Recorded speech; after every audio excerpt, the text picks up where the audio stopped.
Hello and welcome to Nerdarchy. For nerds, by nerds, I'm Nerdcast Dave, and today I am joined by Chad Rowe from Chad Rowe Tattoos. How are you doing today? Oh, I'm doing great, man. Haven't done too much, so that's a good day then. Yeah, yeah. Um, just So, been Go ahead. so we met you back in just before the last Gen Con, Yeah. which was awesome because I had seen that you had tattooed Satine. Had Satine tattooed you, and Yes. which I feel odd because Satine's not a tattoo artist. She's a great artist, but the idea of letting random people tattoo me seems a little bit odd. But at the same time, she also did a great job. And I was like, you know what? That really got me getting the itch to get another tattoo. And we had a lot going on at that time. We had our first Kickstarter, which was doing really well. We had been doing Nerdarchy for 5 years. We hit 100,000 subs, and I was shocked when Ted was like, "Yeah, I would get a Nerdarchy tattoo." I was like, "What?" And so I didn't even Yeah. waste. I wasted no time and began talking to you, and we had set something up. Yeah, that was wild, man. I mean, that entire experience was kind of surreal. I like explicitly made a Twitter to get into the D&D side of Twitter. And so I made it with the intentions of I want to integrate myself into this and I'm going to try. When I made it, actually, I said my goal is I want to like meet and tattoo the people from Critical Role. And so I started, honestly, it's just been great for resources for D&D. But I did a tattoo of Matt Mercer, and I posted it on my Twitter, and it kind of blew up as far as like, especially for me, only like 20 followers or something. I got a lot more reactions than I thought, and created a dialogue with a little bit with Matt and then Satine. And then Satine and I started talking as far about tattoos. So I was like, hey, if you're interested in getting some work, I mean, I love traveling. I'd happily go to California and we can figure something out. And so as far as like we went there and I tattooed her and stuff. And so I tattooed Post Malone a few years ago and I had him do a tattoo on me too. And pretty much it's like if I have time, if I'm tattooing somebody, I'm like, hey, if it's a friend or like a memorable experience, I'm not just letting all my clients tattoo me. Yeah, But like I've had a couple of my friends that have no business tattooing. I'll set up the machines for them. I'll make sure it's clean and everything. And then I'm like, hey, you want to do like a middle school S on me? That's like my easy go-to. But so I tattooed Satine, and then I did a D20 on her back with some wings, and I asked her to tattoo just the D&D symbol on me, and she actually did a super dope job, even though I do not sit well for tattoos. And that after posting that and stuff, like you said, you guys got a hold of me, and I was like, this stuff is like rolling faster than I thought, like, and it's been super cool. And so I had actually been scheduled for the following week because I had met and tattooed Satine the week before Gen Con. And she knew Gen Con was in Indiana, where I'm from. And she was like, hey, what are you doing next week? And I was like, I'm working. She was like, well, you should move some stuff around and try and get to Gen Con. So made that work out. You guys got a hold of me, and I was like, I have watched continuous hours of all these people's content. And yeah, so you guys hit me up for like the Nordic symbols, and then you're like, I've convinced Ted to get a tattoo, so we're gonna try and do that. yeah. I couldn't believe it because that was Ted's first tattoo, and once you've hit like the 40ish mark, if you haven't gotten a tattoo by then, I think the chances are really low that you're going to get one. It's definitely so. It before it definitely lowers. But I tattooed an 86-year-old woman a few months ago with her first tattoo, and it was not. She got a portrait on her leg for her first tattoo, and I think, and she was like, "I just want Blake Shelton on me." So I did a portrait of Blake Shelton on an 86-year-old woman and stuff, and but it definitely, like, after like 40 people, if you've already been set in the mind of you don't want a tattoo, you're probably not going to be as inclined just as you get older either. Yeah, But it was a very surreal experience, like meeting you guys and tattooing you, and Satine, and going beyond that as far as like actually befriending you guys and having. So when I tattooed Post and them, it was amazing out of this world experience, but I don't have a lot in common Yeah. with a multimillionaire rapper. I mean, I'm not really a partier. I've always been kind of like the nerdy D&D guy. So we tattoo, and I mean, we didn't have much to talk about aside from like guns and what he does in his life and everything. And so when I tattooed like Satine and you guys, and then going to Gen Con, it was like I get to work and play and have like conversations with people that It's a literally were just a bunch of captive audience for D&D conversations. yeah, exactly. I think everybody that comes into our shop, pretty much at this point, at least in our community, is aware. Like we're probably going to talk about D&D because everybody in the shop now plays D&D. Mitch started playing his first game a few years ago. Now he's been DMing the same game for like over a year now. We all play D&D together and stuff. So if someone comes in the shop, it probably sounds like black magic's going on in there. Yeah. Because we're talking about either the previous session or Mitch and I will exchange like DM ideas that we have and stuff. And we're always talking about, oh, well, I think they're going to like fight a Demogorgon. That's the big thing that they're going to do. And they're like, what the fuck are these people doing in here? Yeah. That's a super big change from, where tattooing, was when I got my first tattoo. It's like, well, my first one was my buddy with Indian ink and a needle and thread, right? And Hell then yeah. I guess it was, yeah, and then and then getting that covered up. I was like, 15 when I got it covered up, you know, by this big biker dude. Yep. Big in all three dimensions. Bingo. And like back then, no one had names. They all had like nicknames and monikers that they went by. Yeah, so and tattooing, especially in America, at least, definitely started. It started in like sideshows, circuses. It started in like Navy, like on Navy bases and stuff. Definitely got integrated into like motorcycle clubs and different like nefarious acts. Yeah, they weren't And clubs so, when it got integrated. yeah, They were exactly. just straight up gangs at that point. So now it seems to be like I have a lot of tattoo friends that are super into D&D, and anymore it's definitely more about art and not trying. You'll still find biker clubs and stuff, and that biker shops, and that's what they do. I mean, everybody in our shops ride motorcycles, but we also probably have our D&D stuff in our bags on the side.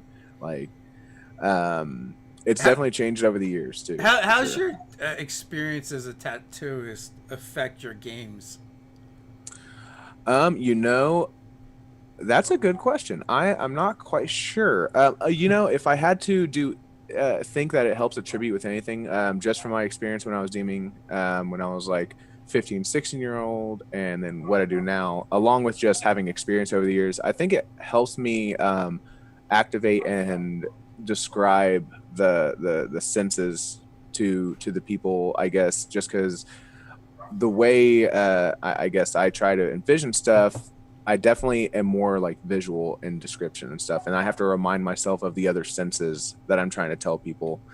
Um, I'd say honestly, when I was younger, I was like a writer, and I would try and write poetry. I was a sad emo boy, and most of my stories are very narrative based and very sad. Um, I do integrate tattoos as far as like into my NPCs a lot. Different like guilds will have specific tattoos or imagery and stuff. I don't know though, as far as now, D&D has affected my tattooing as far as like how I do it, because I definitely I like doing a lot of medieval imagery, a lot of I do a lot of horror portraits and stuff, but I always try to integrate, like I really want to do like a realistic mimic on somebody really Yeah. bad. I'm down to be your guinea pig for that for sure. Oh hell yeah, hell yeah. So, uh, what is, I guess, your favorite? I'll say classic D&D monster to throw at your parties. oh man, it's like I feel like every time we talk about a different monster, I'm just like, this is my favorite, and Yeah. it's like I'm really fond of chokers, although I don't Oh, consider okay. that like a classic or iconic monster. I just Yeah. think they're fun, wicked little things. Quicklings from AD&D, as far as Dark Fae go, are really fun. But then, I feel like I always go to Ankegs. Oh, really? With low level parties, and I really love the art for the 5e Ankeg. The thing looks fantastic. It's very Oh, disappointing they don't get a claw attack because they have such wicked looking claws. Uh, yeah. I need to look up the 5e image of what they look like. Oh, uh, those things. Yeah, that's gnarly. yeah, Yeah, those things are compared to cool. the earlier edition ones, which they were cool then, and I would always use them. But it's just a great ambush monster. It spits acid. Like, what's not to love? Yeah, it reminds me of a giant version of the Skyrim. What were they? Those little beetle things that like crawled on the ground and stuff. They gave me the heebie-jeebies. Like Um, scarabs or something. yeah, something like that. But they always made this like cackling sound that drove me nuts. Yeah. Um, Yeah. I don't think I've had a single party that at some point I don't throw a mimic at. I don't know why. Like it's just something. Same thing as like not trusting NPCs. A lot of the times that players do. It's like, oh, you maybe shouldn't trust like a wardrobe either. Yeah. So um, Joe wants to know, what about tattooing Vin Diesel? I'm sure you would if he asked. if Yeah. Van Diesel wants to tattoo, I will 100% do this. Or Um, does Joe mean tattooing Vin Diesel on someone? I will also tattoo a portrait of Van Diesel on somebody if your you're interested in yeah, that, your Joe. your portrait work is really good. Thank You you. do a lot of black work too. Yeah, so I mostly do black and gray realism, portraitures, stuff like that. I will do color tattoos, especially in more like a stylized. Actually, if you were to take like images out of like the 5e book and stuff, that's kind of the more style color wise I'll tattoo is just really bright and dynamic. But I am colorblind, so I don't do like a lot of color realism Yeah. because it scares the hell out of me. And I think I just need to start working more on oils and oil pastels to try and figure out what colors I'm comfortable using within that. But I do a lot of black and gray realism portraits and stuff like that. I'd say anymore. I've been starting to get into these micro portraits, which I don't know if you saw that on my Facebook or not. Like that thing is like it's no taller than 3.5 inches. Okay. Yeah. I did see you doing like a lot of charcoals and stuff. Yeah, actually, during quarantine, I started taking on commissions, and partly, honestly, just to I've never taken so much time off tattooing in general, so Yeah. I wanted to keep up on art. So I started doing a lot of like charcoal commissions, and I put it out there that I would do them, and I was extremely overwhelmed with how, so much so that one I went back to work like 3 weeks early and earlier than I expected. We weren't supposed to go back till like the 23rd, and we ended up going back like May 1st. And I was like, oh shit, like I don't have time to do all these. So I had to. I was giving people options of either like giving them their the feedback that they paid for the art, or giving them a tattoo of the equal amount. That way, they still get something that they want. I'm actually currently working on something for Brian W. Foster and Satine in charcoal um, that I talked about making for them during quarantine and stuff, and just got overwhelmed with all the other commissions. So, Yeah. So that's tough. It piles up, and plus, you do really good work. So I imagine there was quite the list. Brian, have you played much in Eberron? The dragon marks are like birthmark tattoos. Would be totally cool if it wasn't just basically a tribal tattoo. the game I'm running right now is in a world that's pretty heavily leaning on Eberron, and I've been listening to it's an Eberron series made by Dungeons and Dragons. And I've been listening to that, and I love the dragon marks, and I've started really integrating them. I gave almost like a few of my party members some different marks, and we actually there was one who they were from the same house, and they had what they didn't know was an aberrant dragon mark that was on them, and the player ended up having to leave. He got assigned for a job somewhere, and so they were going to some mission, and there was a group of from the name is besieging me, but basically a group of people with aberrant marks, and they were basically like, he doesn't belong with you, he belongs with us, and ended up taking him. But have been delving into the Eberron series, and I've 100% enjoyed it. So I think now that you say it, it'd be really cool to start making like the aberrant marks, not just because they're all like different iridescent, like tribal looking ones. So I think it'd be cool almost if they appeared in was some sort of like imagery or based off of imagery, or it always comes in this color but in different designs, and maybe one's wildlife, the other one has different like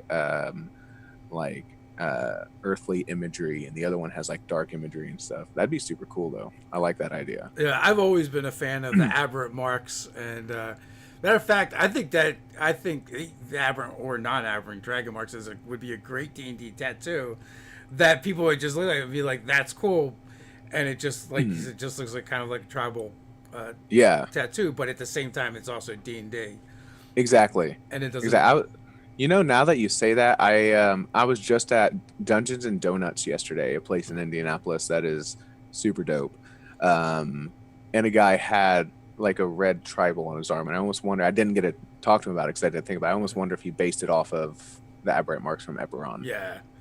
I mean, because I'm not personally a super fan of the black and grays as much, if for getting a tattoo, unless it is kind of more like the tribal style, or a design as opposed to like a picture or a portrait. Yeah, like a simpler design. And it's funny because like, so my girlfriend actually doesn't have any black and gray tattoos on her from me. She always wants like super bright and colorful tattoos, and I'm like, yeah, she's always like pushing my limits of what I can do color wise. Yeah.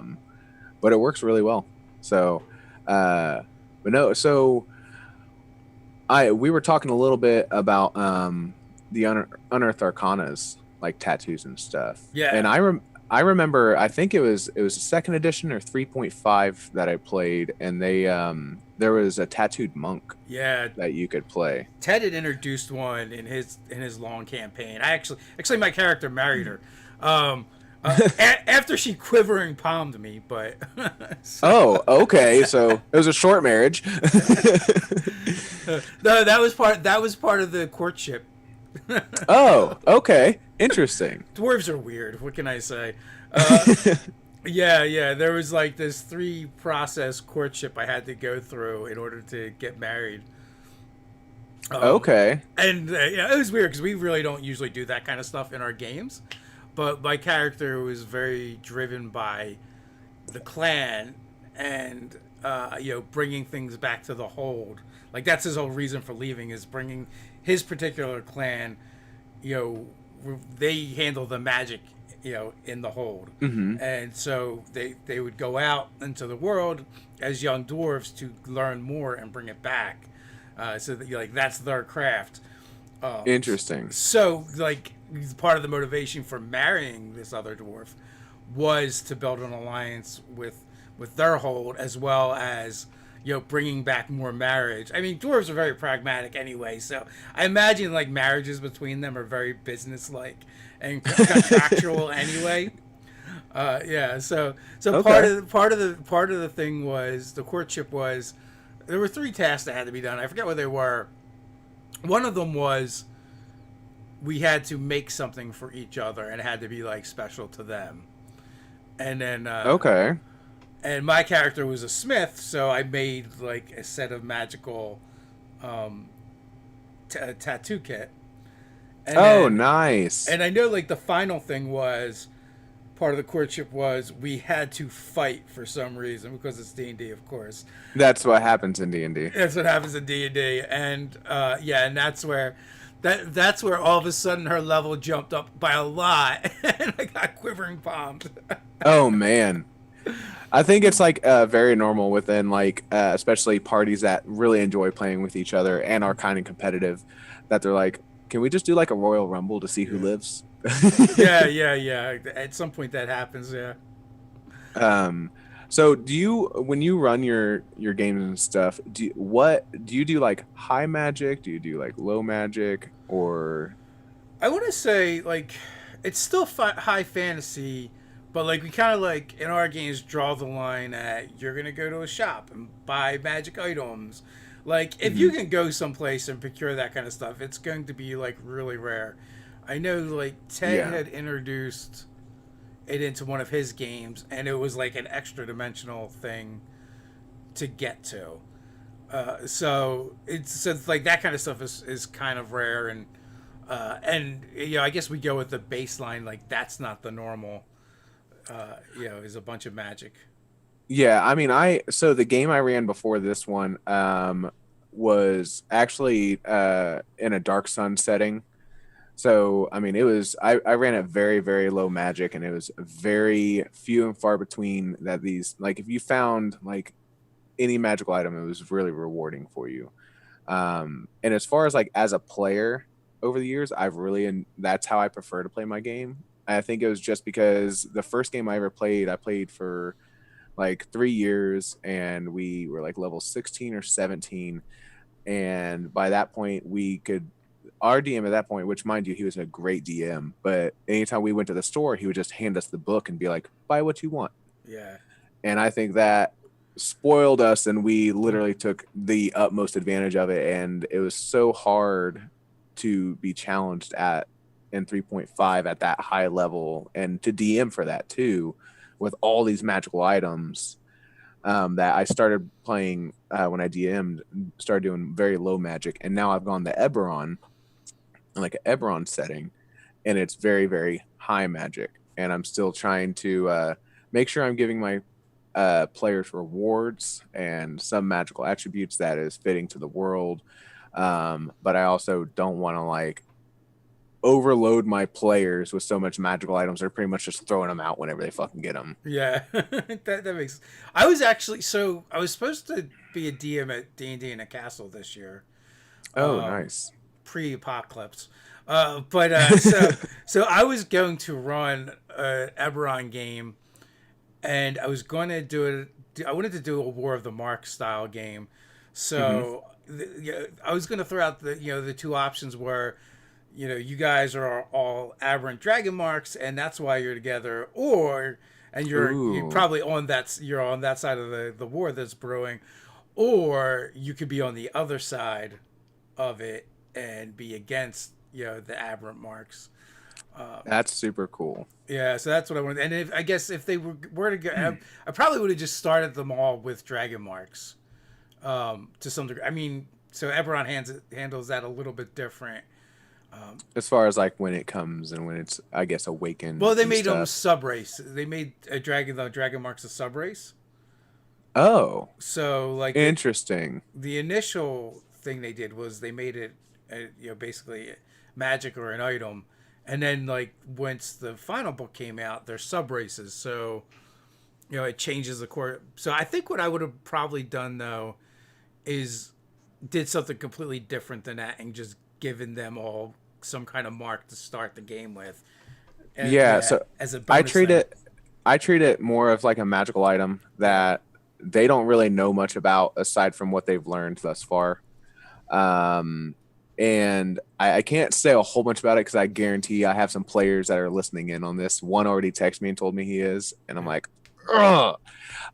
But it's definitely there's I think the aberrant marks, especially in Eberron, or just the dragon marks in general, are a super cool way to kind of integrate a new little piece of magic, but also it's not. I don't think it's super overpowered if it's treated correctly. Um, but Also, if it's the baseline, right? yeah, That changes things as well. Like if everyone has it, it's not a big deal. exactly. And so like there's some players in the group that don't have one yet, maybe, but it's definitely something that they'll discover as they go on more about, because the books I've been listening to, and I really wish I could remember the name of them. They were super good. Um, they were heavily based around the dragon marks, Yeah. and so the campaign I'm running is heavily ran around like the effects of dragon marks and stuff. So I think I know the series you're talking about, but I can't remember the name because I read those books, yo, 10, 20 years ago. So, the one I was reading is the City of Towers series. Um, and I don't even know when it came out.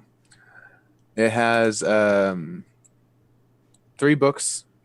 It was City of Towers, like The Waking Dark, and then one other one. But I listen to audiobooks when I tattoo. Yeah. Um, I don't know, like music doesn't really zone me out or anything. So most of the time, if I always ask my client if it's something they're comfortable with, if they're okay if I could put headphones in, and they're like, "What music you're listening to?" I'm like, I'm listening to real nerd shit. Like, I, Yeah. I'm either listening to like either Critical Role if I'm not caught up, or I'll listen to like audiobooks. And Yeah. since I just finished it's the Dreaming Dark book series, The City of Towers by Keith Baker by Yeah, yeah, Everon. that's actually that's a good series. It's super fucking good, and I don't know if there's more than 3 books, but if there is, and somebody can tell me about them, please let me know because I'm trying to find more. I think there was only Um, 3, but there's like a bunch of different series that were pretty good. So Joe wants to know, how's your dragons? how's my dragons? I think drawing art. Oh, doing dragons? Yeah, I love doing dragons. Now, being a realism artist, what I normally will do is I'll scour the internet for different digital art that has been used, and then I almost morph it together and edit it and use it as references to create a dragon of my own. Um, because, of course, if I use a Smog reference, I'm not just doing a dragon; I'm doing a Smog. So right. I'll try and either if I like a paw from Smog, I'll like use his claw, and then use like a different dragon head I find. I mean, then that's a cool thing about having all the references online. I mean, there's 3D sculptures that you can move and manipulate and use them as references too. And so if you're interested, Joe, you can hit me up. You can find me on Facebook. It's just Chad Elwood Rowe. My Instagram is Chad Rowe Tattoos. And if you want to book something, just hit me up at chadrowbooking@gmail.com, and I would happily talk about that, man. Yeah, Um, there's also links in the description, so you'll be able to find Chad, and also after this post, after it's done being live, in the pin comment as well. It's there. Also, too, your name is kind of funny to me because I thought, Chad Rowe was just like a play on words, and then you're like, no, it's just my name. I thought it was a play on words for Skid Row, and I don't even know if that means anything oh, anymore I to people. it doesn't mean anything to me. I get why you would get it. So Yeah, my name is actually not even pronounced Rowe. I just tell people that anymore because it looks that way, and it's actually Row. And I don't know if my family tried to church it up or what, because it doesn't look like it's spelled. It's Rowe. It yeah, looks like it says Rowe. So I just introduce myself that way anymore of Chad Rowe. It's just way easier than trying to explain how they would spell Row any other way. yeah. Well, it just depends. The country of origins. A lot of times, like my name, we always get Frent, right, or instead of Friant. Oh, But okay. and I guess with the Friant is how it probably would be pronounced in French. So yeah, because Yeah, I it's think it used to have the apostrophe in it as well, which it oh, took out. okay. Nice. So, I guess when we're talking about like magic and rewards and stuff, how what is how do you reward your players? Do you always just give coin or magic, or No, I like actually. I'll do boons a lot of times where I'll just give them stuff that they can't normally get. Like here's an ability added to your character, or here's a stat increase that increases your maximum oh, as that's well. cool. So yeah, so I like doing stuff like that because I don't actually give out a lot of treasure or magic items a lot of times in my games. I'm pretty chintzy that way. I don't give out a lot of coin. A lot of my players will say they're D&D poor Yeah, yeah. because, I mean, if you can just buy anything, and to me, Why like, adventure? yeah, and like gold is like a gold can be easily like a month's worth of a normal person's work, and Mhm. like if you're just delivering somebody, someone's not going to pay you 1,000 gold a lot of the times for that. I mean, you'll get some coin and and reprimands for it, but most of the time, I like to do a lot of like relationships maybe they gain this ally who has information they're looking for. I use information a lot.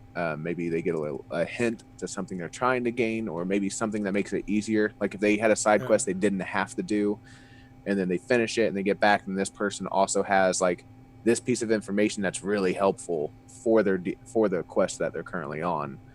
And then I do, like, let's say you help out a shopkeep.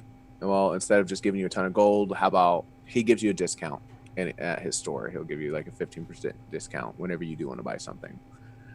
Actually, one of my favorite NPCs I made was a magic, like an enchanter shopkeep, except and he would, the first time the players went there, they kept trying to buy stuff with gold, and they quickly learned that the only way he will sell you something is in trade for another magical item.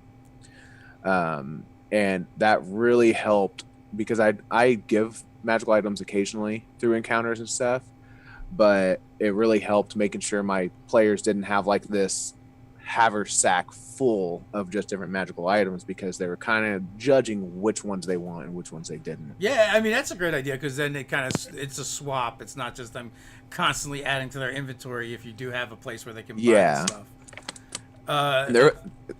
Go ahead. I was just gonna say a very important question in the chat from Fred. Chad, have you ever thought about moving your campaign to Saturday so your good buddy can play? I wish, Fred. So if what I've talked about doing is with this, with having my week off in the beginning of the year, is because the way we play right now, we only get to play for like 2.5 hours most of the time. And I loved when I was a teenager, and we would play anywhere from 8 to 10 hours, if not longer, for days. So when we get this, when I have this last week off of every month, what I'm wanting to do is have a day where I literally, if my friends are able to, I have, even if it's just a once a month thing at the end of the month, that we have like one session that's like 8 hours long. And Fred, if I can get that together, you will be the first person I hit up. I love you, Fred. Yeah, it's hard. And like you definitely, you've got a weird job in the sense that when people are off is when you need to be working. Yeah, and I loathe second shift so much. So I love my clients, I love my shop, I love everything I do. Second shift, it just kind of sucks in the sense of I'm always rushing to try and get something done before I go to work, or rushing to go, especially now that COVID and pretty much everything closes at like 9 or 10 o'clock, trying to rush to get something done before stuff closes. So I've also debated on changing my schedule to 8 to 5, which, I mean, I am definitely more of an early bird anyway. Yeah. And I would be totally okay with that, because that's what happens is like we will normally play. So me and Mitch switch our campaigns every other Thursday. So we play twice a month and we just do it after work. So we get off most time anywhere from 6 o'clock to 8 o'clock at night.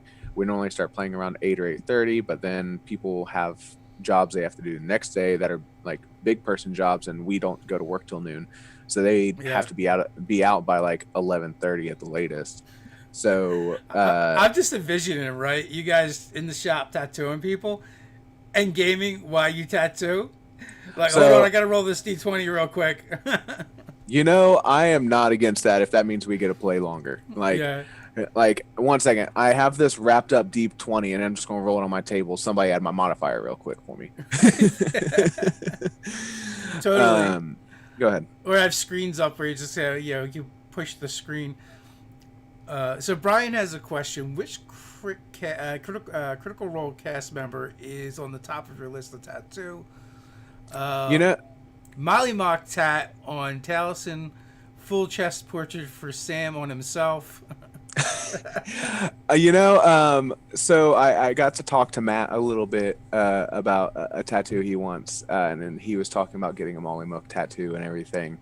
And I mean, all of them are super fucking good people, and I would be absolutely honored to tattoo any of them, or anyone that like helps the show, anyone that contributes to the community the way those people do.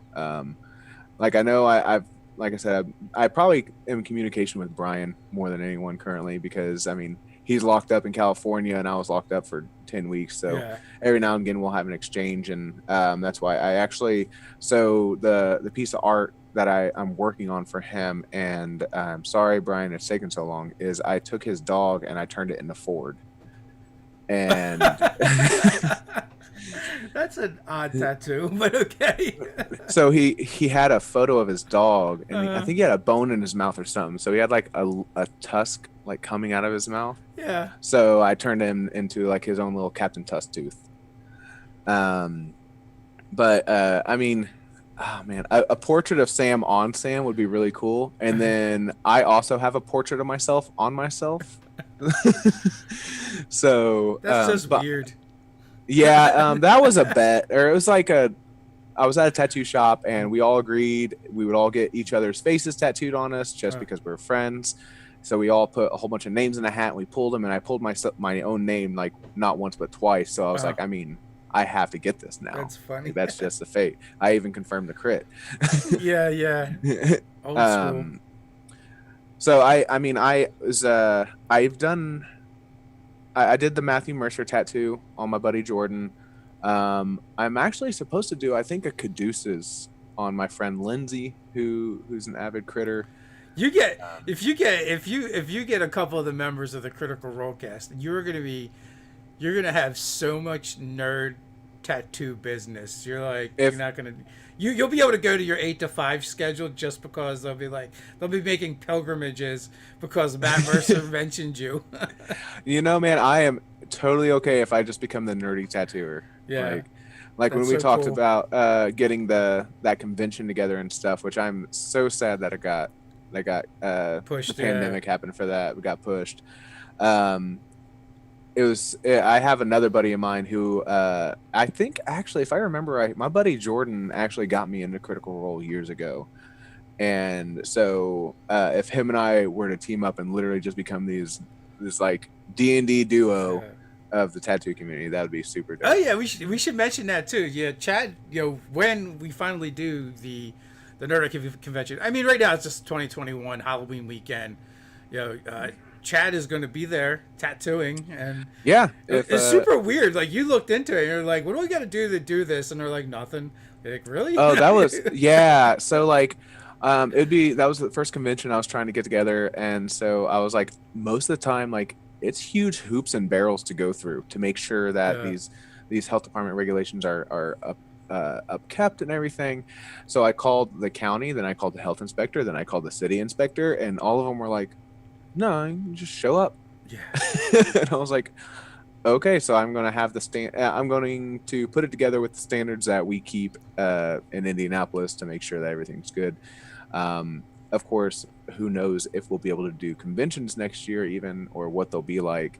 I think we'll be good. I think by the end of this year, the beginning of next year, I suspect we're going to start seeing some vaccines.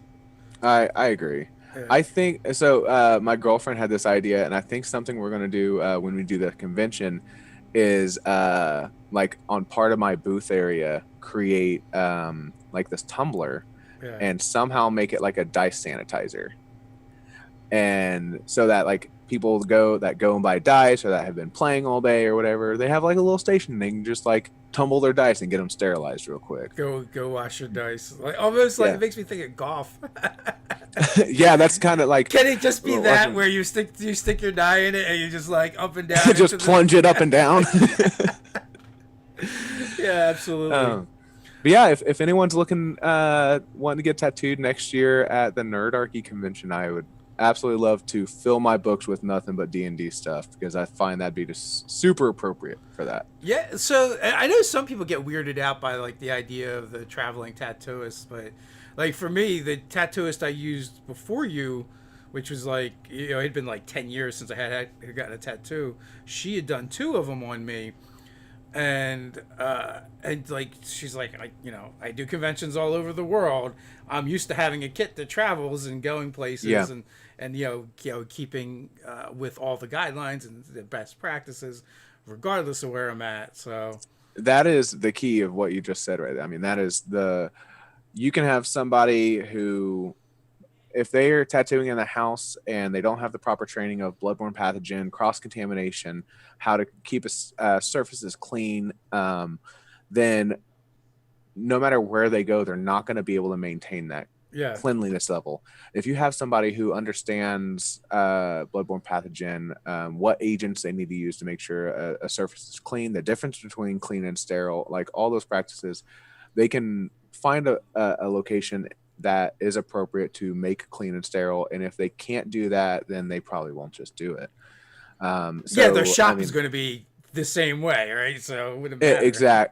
exactly. I mean, a shop is just a building that you keep to the standard that you find acceptable.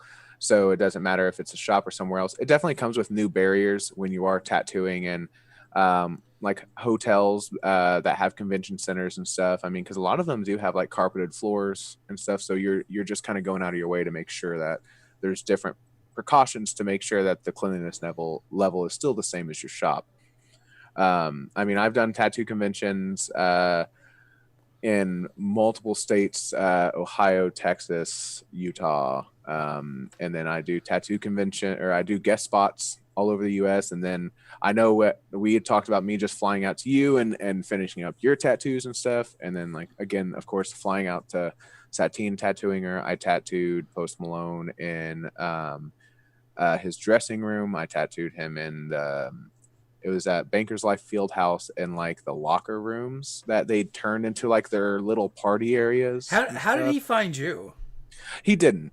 So it's very much the same way that you guys got a hold of me, where it started with I got this wild hair up my ass. I wanted to tattoo Post Malone, and I kept joking about it. And so like a few weeks before I was supposed to go to his concert, I went ahead and I was like, well, fuck, how would I actually get a hold of this guy? Because I can't just Instagram him. I mean, I'm sure he doesn't have like easily contact information. And I was like, but I bet his manager's pretty easy to get a hold of. So I found out who his manager was just through some Google searches, and shot him an email with my portfolio telling him that I'd be happy to work with him and provide tattoos for everything they do. And I love their music. And I said, I own a tattoo shop in Newcastle. I'd be willing to come to you guys and do some tattoos for everybody all night just to have memories and a great time. And didn't expect anything back. And only for an hour later for them to send me their cell phone number and be like, hey, we want to make this happen. And I was like, oh shit. So same thing with Satine. I started with a small dialogue and something like I wanted to make it happen. So I kind of reached out and offered a similar thing. And then I ended up meeting you guys through all of it too. And so it's and so my next I know I said I made the Twitter to meet Critical Role, which I was super blessed that we all got to go and hang out at a bar together and talk about D&D till whatever time in the morning. Till they throw us out. Till the bar was like, hey, you guys need to leave. Yeah. So I am the one I keep joking about now is I've started getting into micro portraits. My friend Pony Lawson, who, if anybody is interested in seeing another fantastic artist, his name's just Pony Lawson on Instagram. He specializes in micro portraits and stuff and realism. So I started getting micro portraits to practice because he is going to be tattooing me in January, and then he's going to tattoo my girlfriend, and him and I are going to kind of trade off and change some techniques and stuff. And she's going to get a Matthew Lillard tattoo on her. And so my goal now is to tackle this tattoo with Pony, do a super dope tiny Matthew Lillard from Scream on her, post that on Twitter. Hopefully he sees it. We become best friends. I tattoo Matthew Lillard. This is fun. You're like a Pokemon trainer, but with tattoos. Man, I just I try to put myself out there and just create cool memories with people and give back to people I've like given to me and everything, and just create cool memories like with you guys and Satine and Post and just like these cool people that I get to interact with every other day that I'm at work that have cool stories for me. Yeah. And so it's every like just creating memories. That's what's the cool thing about tattoos is not every tattoo has to have a like meaning, because you're going to create meaning with it. That is Um, that's funny though. That's awesome. You know, it's cool to be able to do something that you enjoy doing, and then you found a way to like take it to the next level. yeah, and I heard I was listening to one of your live chats earlier today, and uh because you do have also the luxury of just making a passion out of a or making a career out of a passion, and there is a huge amount of, because a lot of people I think that's just a life to live, and it's very leisurely, and I feel like it's probably the opposite of when you're passionate about your living, literally, like you create so much, you put so much heavy weight on that.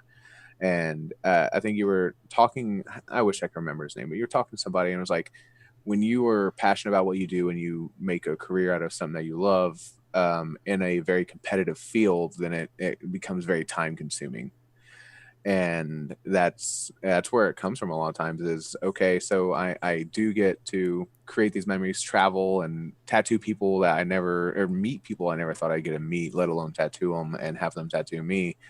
Um, but in that other hand, like I remember when I opened my shop in Newcastle, which is where I graduated from high school, and a whole bunch of people that I knew from high school started coming to the shop, and they're like, "Hey, like I haven't seen you for like 4 years, 5 years. Where have you been?" I was like, "I haven't slept. Like Yeah. I've literally been doing art and tattooing nonstop and holding my eyes open with tape for 5 years." Whenever I talk to, you know, a successful artist, and I always like to ask, I was like, well, how much time a day do you spend doing art? And the answer is generally like 10 to 12 hours a day just doing art, right? And Yeah. then if you're doing that, then I imagine there's another like 4 to 6 hours at least of then trying to market yourself and get your name out there.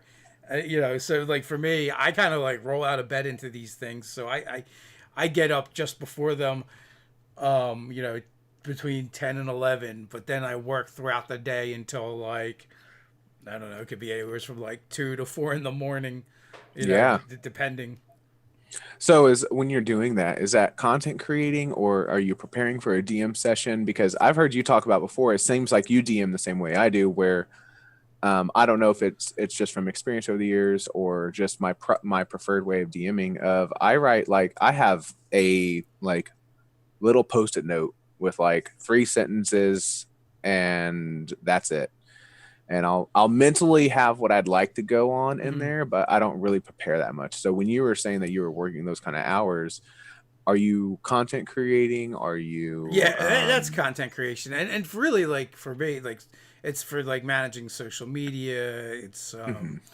you know, more of like the, you know, it's more like the boring, not having anything to do with the game kind of stuff. Really, it's Okay. like, did I get this? Did I get everything to the accountant I needed to get there? You know, or meet, you know, meetings with other, you know, industry people, and that's one of the things. Like you get into something, and it's like when I started this, I didn't realize how much time I would just spend in meetings. You know, talking to Yeah, people. on your phone and stuff. Yeah, Yeah. and it's, I mean, that networking and stuff, and is the same in the tattoo community. Like it is super important. Like you can keep your head down and just do what you're trying to do, but if you really want to broaden your horizons, if you really want to, if you want to grow, like you're not, I don't believe you're necessarily going to grow just keeping your head down. You're going to grow by looking out and talking to other people who have done the same thing as you, or trying to achieve similar things as you, so you can exchange different ideas of what works and what doesn't. And then you get to become friends with these people. Well, then you're creating meetings to try and create bigger things, and try to, like you said, get a convention together. Then you got a Kickstarter. Then you're trying to create content for this Kickstarter and stretch goals and stuff. And I can imagine the amount of time that you're dedicating to the social media platform itself. Yeah, it's funny because you do these, like you have to do all these jobs that don't necessarily have to do with the thing that you're doing. But if you Mhm. don't do them, you're not going to be successful at the thing you want to do. Yeah, Uh, yeah, whether it's it, tattoos, create D&D videos, whatever. man, in a world where like, I don't know if I just grew up being really connected with social media and really enjoying it. And I mean, there's bad things that come from social media, of course, but there's light and dark and all that good shit. But when it comes to it, like, there's a lot of good stuff that comes from social media. At least in my personal experience, especially on the business side, like, all these avenues of essentially can be free advertising, let alone a few bucks turning into like very extended reach advertising. I even recently, and I haven't devoted the time I need to it, but got on TikTok, like something that's been ridiculed recently because it's like a whole bunch of teenagers. But I'll tell you what, they have some of the, like, there's a D&D side of TikTok that is full of gold. Yeah. And so, like, I've started trying to get into that because that's currently a new wave of social media. And I at least recently, over the past couple months, most of my social media interactions is like, here's a tattoo, thanks for looking, and then that's about it. So been trying to do more of actual interactions with people, communicating back and talking back with them, because I mean, social media is such a helpful thing, especially in business, but in other things too. I mean, so I found my long lost father after 20 years. Found him on Facebook. Essentially social media is how I got a hold of Post Malone. Social media is how I got a hold of Satine. Post Malone is how I got a hold of you guys, and how I've promoted my living for the past years. And it comes with a lot of really good, if you know how to use it properly. Yeah, and how to. It connects. It lets us connect even without like the business side of things. It's just in general, you just get to connect with people all over the world, for good or ill. So Kamo says cat because your cat just walked by. I was gonna bring it up too because there's a little bit of delay between Zoom and the YouTube channel. So it was a total Matrix moment because I see the cat walk back and forth in the Zoom window, and then I see it on the video like 5 seconds later. Oh, total man. deja vu. Yeah. So Glitch. which cat was it? Was it a furred cat or a not furred cat? It was a furred cat. Yeah. Okay. I would say that was probably Bonnie. I have 3 cats. One I know's right here. He's been sleeping the entire time. He's a wizard. He's the old man. Yeah. I have. So you have a Sphinx? I do have a Sphinx cat, and she is right over there. Yeah. Yeah. So because cats know that the internet was made for them. So. Oh yeah. So this is Bonnie. Yeah. And she's my big girl. She's kind of big. Oh yeah, and now someone's getting jealous. Yeah, and so now Erie's coming over here. And Erie is my Sphinx, and she is obnoxiously loving, but she is sweet. And she's being weird right now. She'll probably jump up here in a second. Yeah, right on your keyboard. Yeah, that's exactly what will happen. I actually have to turn off my keyboard when I'm done with it because Pickin' or Chicken is his name. Smokey is one of his other names. Will go and continuously fuck up my computer by walking all over it. Yeah. And Have you seen the dummy boards where people set up a second keyboard for their cats to walk on that's not connected to anything? no. So they'll have like the tray underneath that slides out of the desk with the keyboard on it, and then on the desk they'll have another keyboard that doesn't go to anything. That sounds like something I need to do because when I logged in this morning, I had to go and confirm it by like typing A1B2 C3 because he had fucked up my password so much because I thought locking it up would do okay. Yeah. That is not the case. He's very persistent. So your cat has cracked your password? Yes, exactly. And then I do have a dachshund wiener dog who is upstairs, who I put away before this because he is a barky boy. He is very loud, and he doesn't like when anything goes on down here that he's not 100% aware of. Yeah. So tomorrow we have a video interview / walkthrough to get a dog. So we haven't had a dog in a couple years. Okay. And so we're trying to adopt a rescue, which has been slightly frustrating. It's been kind of a pain in the ass. Okay. It's like every time you see dogs that you're interested in, you have to fill out an application. I'm like, why can't I just fill out one application and instead of doing this process every time? Yeah. It gets really close to the point where I just want to just go buy a dog. Yeah. And I'm like, but we're trying to do the responsible thing and get one that And needs a home. I you mean, know, not I that the other ones don't need a home, but still. no, yeah, someone that's like a rescue animal or something. Yeah. I got her from a breeder, and that's probably why she's not the smartest. But she's sweet. That's Yeah. eerie. This is a sphinx, and she is constantly jumping up on everything and annoyingly affectionate. Yeah, well, if you specifically want a sphinx, the only way we probably get them is to get Yeah, a breeder anyway. you can find them rescued, and obviously they just go very fast, and Yeah, they're normally very far away, and they're not going to be just like in a small town area because I mean I live in a town that's only like I think it was only like 20,000 people here, yeah, and she was the first sphinx that they'd had there, so like they weren't even necessarily super accustomed to dealing with them. yeah, So hopefully we've been going through, and even like this is the farthest we've gotten in the process. So Yeah. I know like Well, they need to, I guess, do like a FaceTime or something and go through the house. They're like, and we need to see the basement. My wife is like, oh, the basement is a wreck. I'm like, they probably just want to see if you're like hoarding animals down there. yeah. So best of luck to you for that, for sure, man. Thanks. Yeah. Yeah, but it's been a few years, and it's actually still a puppy too. It's only 4 months old. And Oh. and I was like, well, even a young dog, I wouldn't mind having. So we had a chocolate lab for 13 years, Uh-huh. a couple years ago. So it's been a while, and I always grew up with dogs, and to me, it's so weird, like, because as a kid, I remember dogs and puppies just showing up at my house. Right, we didn't have to do anything. It was like Yeah. someone would be like, "Hey, I got this. You want a puppy?" Our dog had puppies, and we want to, we're looking for a good home for them. And now it's like you want to buy a mutt, and it's like $400, $1,200 Yeah. bucks. People monetizing off of it, man. Yeah, yeah. So, how do you feel about your players having pets in D&D? Oh, I'm all for it, but if it enters the fray, it's fair game. I agree. If someone is dead set to have a pet, go for it. It to me, it normally just becomes like they forget about their pet. Yeah. It's not there. We have like object permanence in reality. So if it's Yeah. we don't see it, it's not really there. It's very much in a lot of light where they're like, oh shit, where is my dog at? And I'm like, oh well, we're just gonna presume that they've been following you around and somehow survived the fireball that you guys got hit by. Yeah, it's more like a role playing thing, Yeah, and almost like an accessory. It's at a certain yeah, yeah. It's like a piece of clothing that you forget about.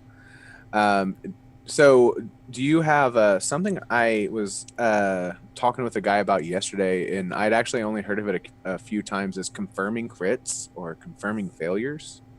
Yeah, I mean that's a third edition thing, which we don't. I mean we don't use it. Actually, it's probably one of the rules we're happy to see it go away. I mean, there's nothing like getting a crit and then being like, oh no, I didn't get a crit, because you failed to confirm.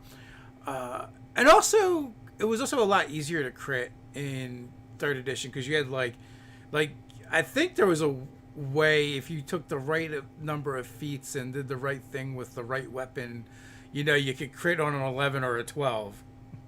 What? I didn't Yeah. know that. Like I think it was like the bladed gauntlet. It like because different weapons had different crit ranges. Where Uh-huh. it wasn't just roll 20. Yeah. And then you would have things that would improve your critical range, and then you would have, so you could get like 2 or 3 of those to stack. So like I think like a bladed gauntlet, you could end up critting on like an 11 or 12 with. The scimitar was like one of those high crit weapons as well. Holy shit! I didn't know that. Yeah. I was talking about it because I mean I use the advantage and disadvantage system a lot in 5e. But I also have started taking it out a little bit. As far as like for flanking, I don't necessarily do advantage because to me you're just raising your odds so much. And when the players, because anything the players can do, I have the enemy be able to do it too. Mm-hmm. And the players definitely, it's not benefiting them that if you have a whole extra roll to possibly hit people. So I normally, if you're flanking, I give you a +2 or a -2 or whatever. But I kind of thought that the confirming crit was weird because I'm like, there would be nothing more disheartening than you're like, fuck yeah, I critted, and then you have to roll a natural 20 again, or 19 or 20. Well, so yeah, so in previous you just had to hit. In third edition, you had to hit, right? You got Oh, the crit, okay. and then you had to roll. If you hit again, then it was a crit. If you didn't, like, and then we would house rule things like, well, if you hit again but critted again, rolled a 20 again, then we would then it would the multiplier would go up by one, and then you could roll again. So if Oh you can keep yeah. rolling 20s, not that that happens often, but if you could keep critting, then the multiplier would keep going up.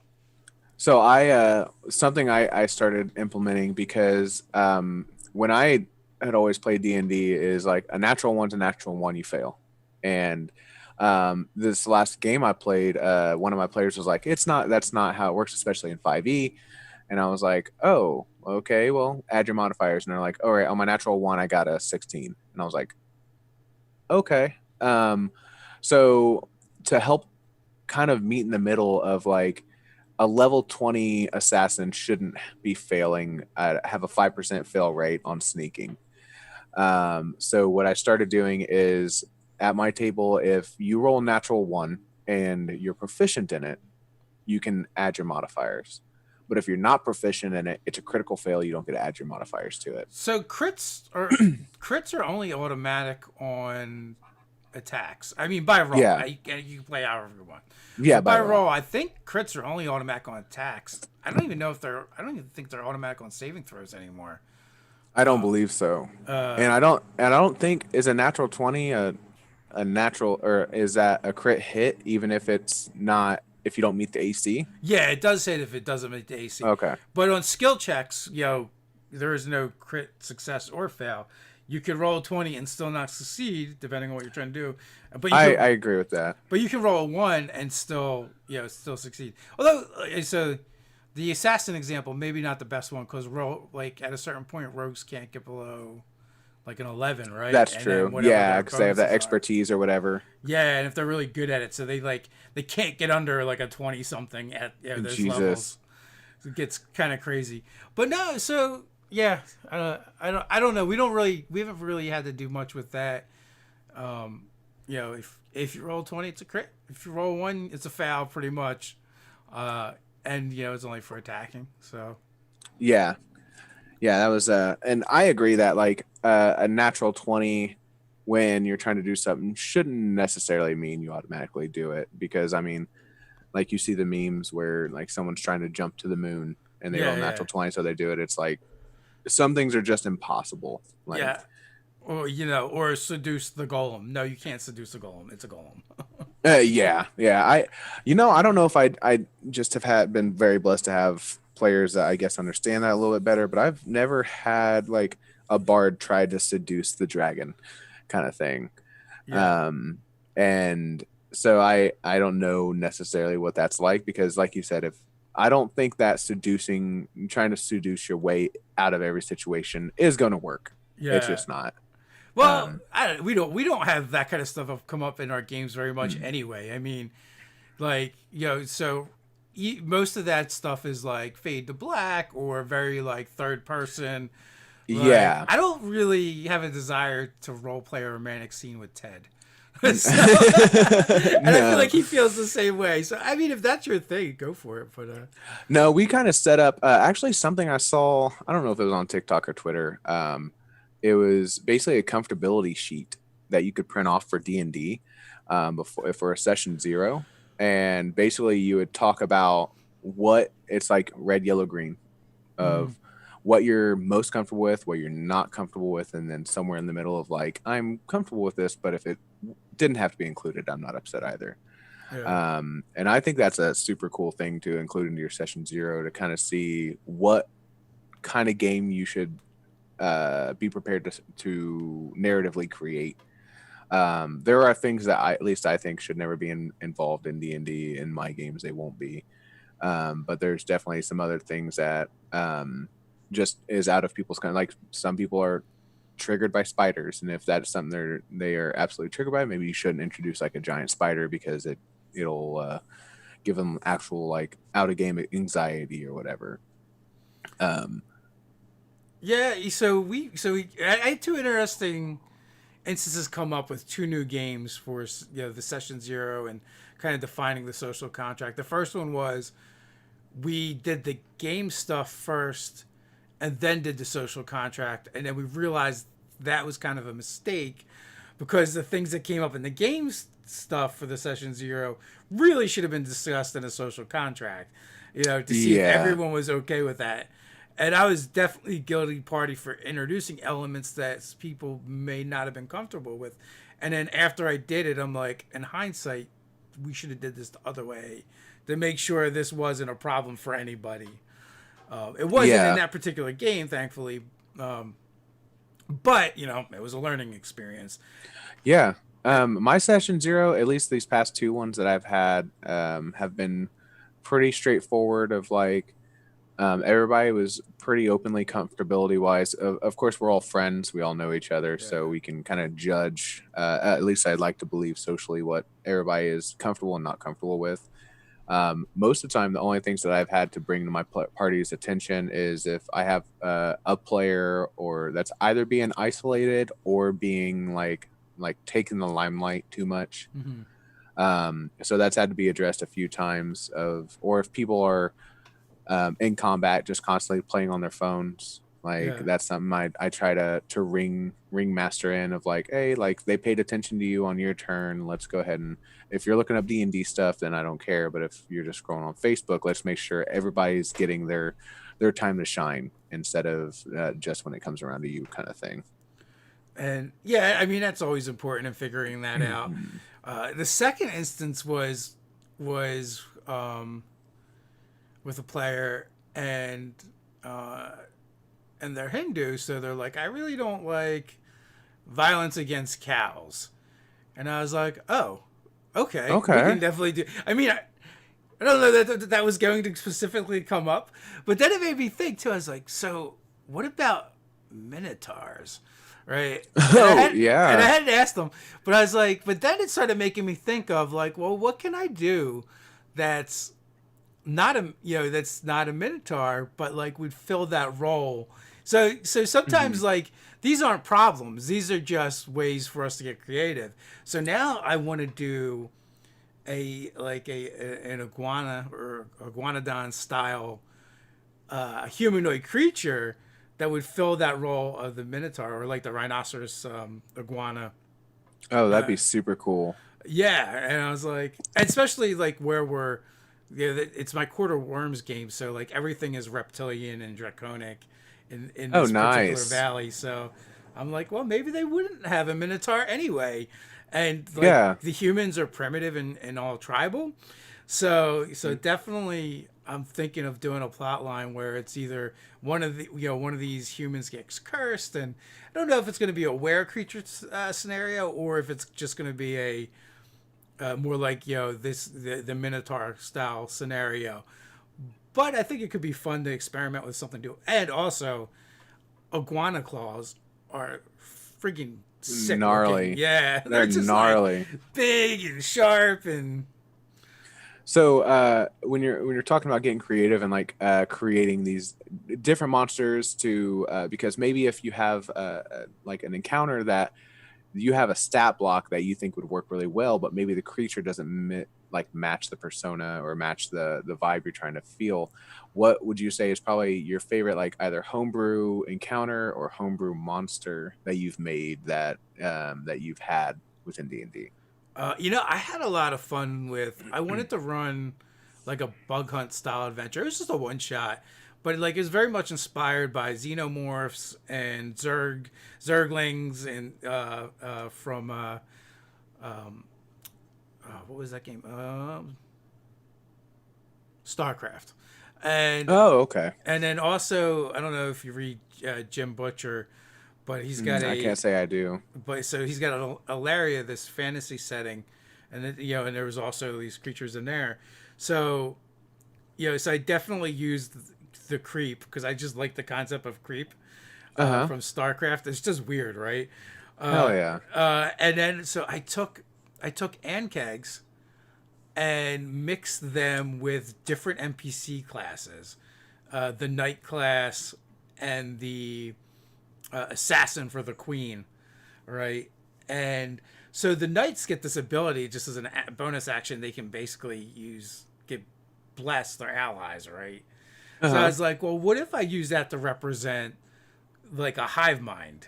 Like as long as more than one of them is present, they get that bonus. So you just do it to the other members. But instead of representing like, some kind of like aura courage or whatever like the knight gets, it's just because they're super aware of their surroundings because, you're They're all thinking together. yeah, it's like fighting one creature, you're not really fighting four.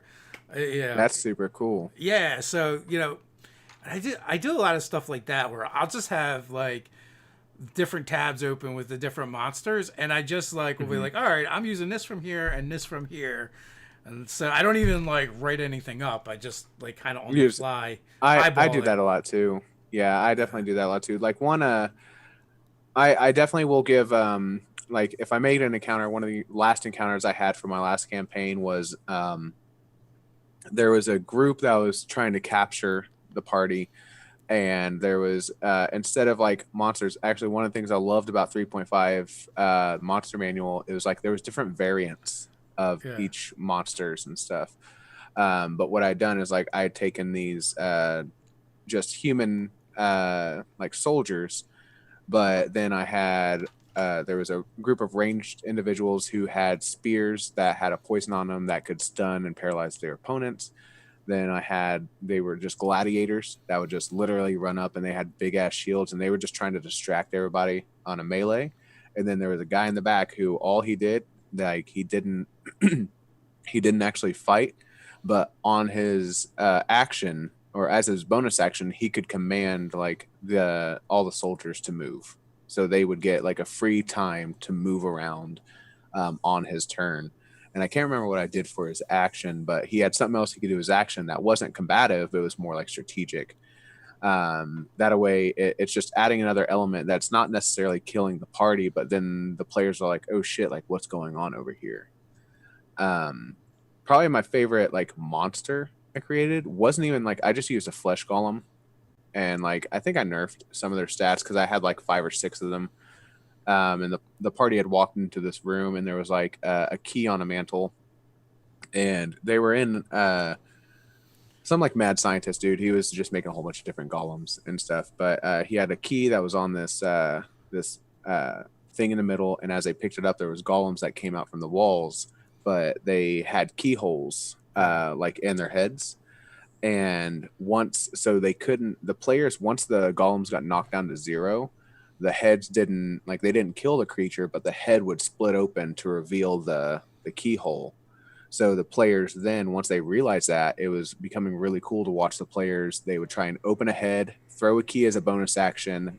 Another player would catch it, but then use his action to use the key to kill that monster. uh, And they kept like exchanging that until it was all dead. And it was really cool to watch the players like trying to figure out, all right, what actions can we do here that's not necessarily just hitting shit. yeah. It's a cool puzzle that you've incorporated into the Mm. combat itself. That's definitely cool. So there's like one question I'm going to take, and then we'll wrap things up because this is Okay. supposed to be an hour, but we're a bit past that. But I enjoyed talking with you. I It's do, man. I've missed you, and yeah, it's obviously we were supposed to hang out at Gen Con this year, and we're not able to do that. yeah. So, Well, yeah. So it's always cool. Like I don't really know who's on until the day before. Doug handles most of the scheduling, so I look the day uh-huh. before, and it's always like a happy surprise when, like, it's cool to talk to everyone in general, but then you're like, oh, that's Yeah. my friend that's coming on tomorrow. Hell yeah. Yeah. So Sean wants to know what is your favorite edition of D&D? So mine, as far as playing wise, man, it's a close call, but I'd say 5th edition myself when it comes to playing.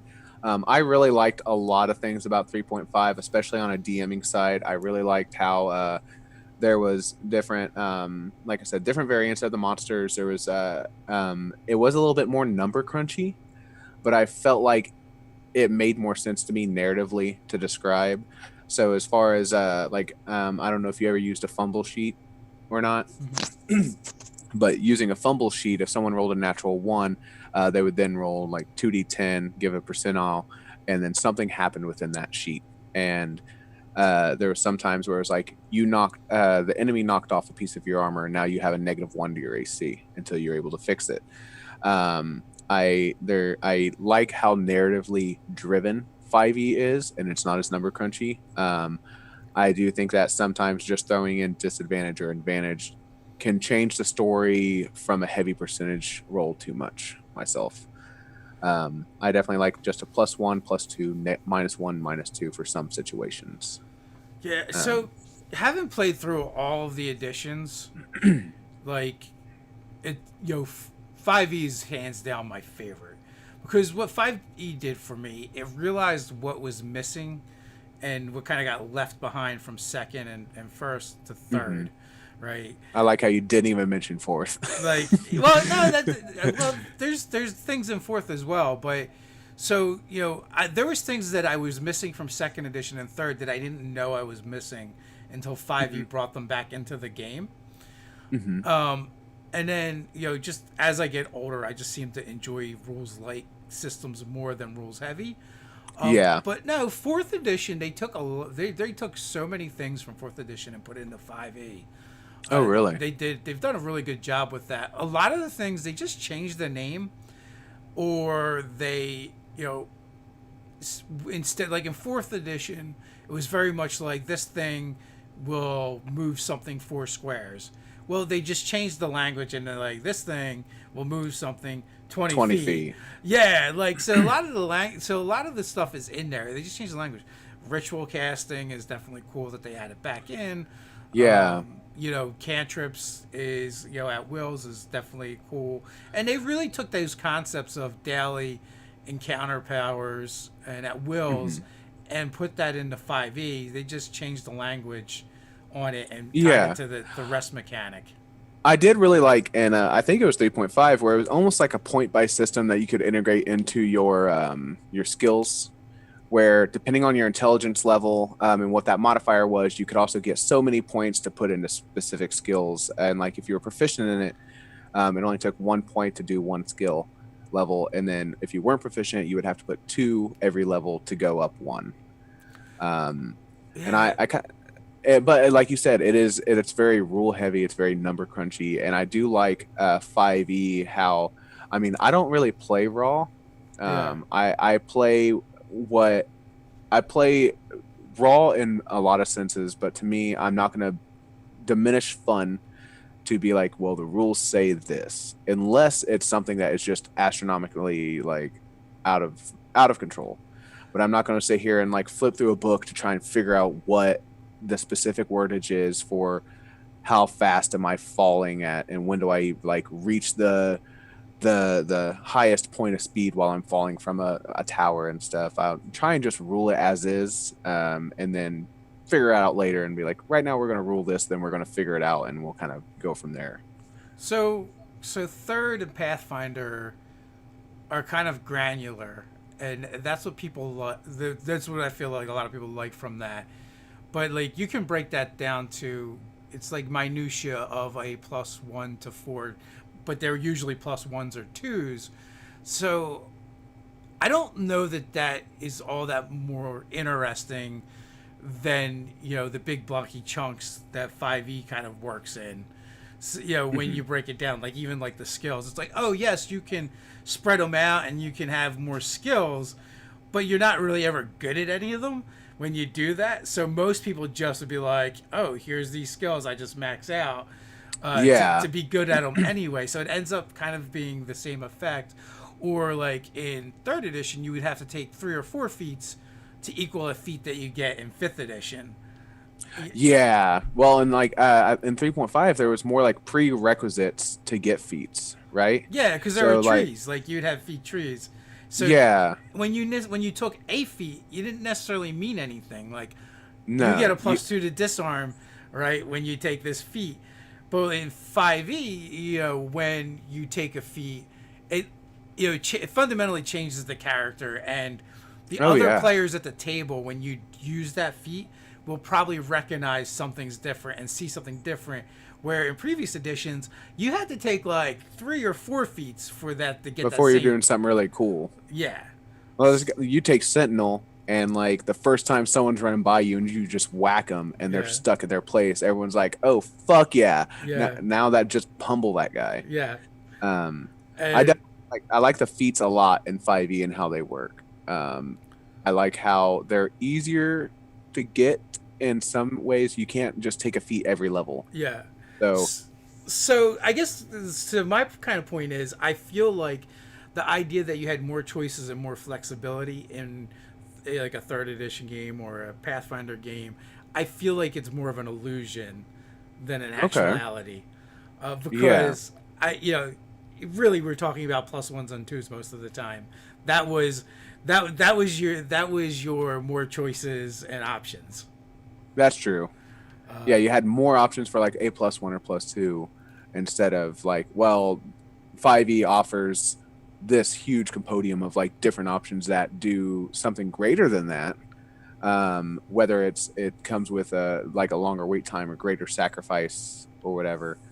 Yeah. Um, So and then now, like, so in the way that 5e works, I feel like it's really easy to add new components to the game, because I just find it very blocky and modular in a sense where, like, if I don't know if you had a chance to look at Mythic Odysseys of Theros, but mm, they introduce a couple concepts.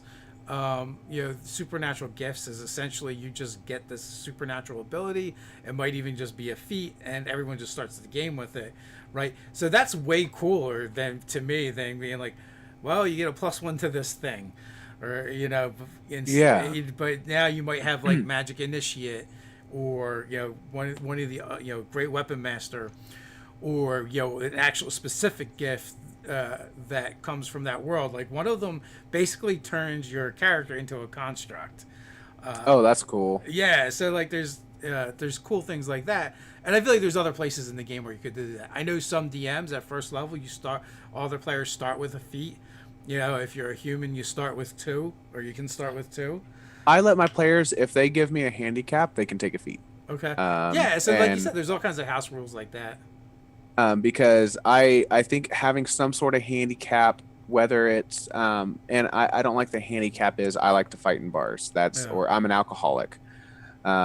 Like those are kind of tropey to me. So let's talk Something about your meaningful. character. Yeah. Yeah, let's talk together. Like okay, so I had an orc when I was like my first character ever, and my there was this little girl that gave me a teddy bear or like some stuffed toy, and it was just his character.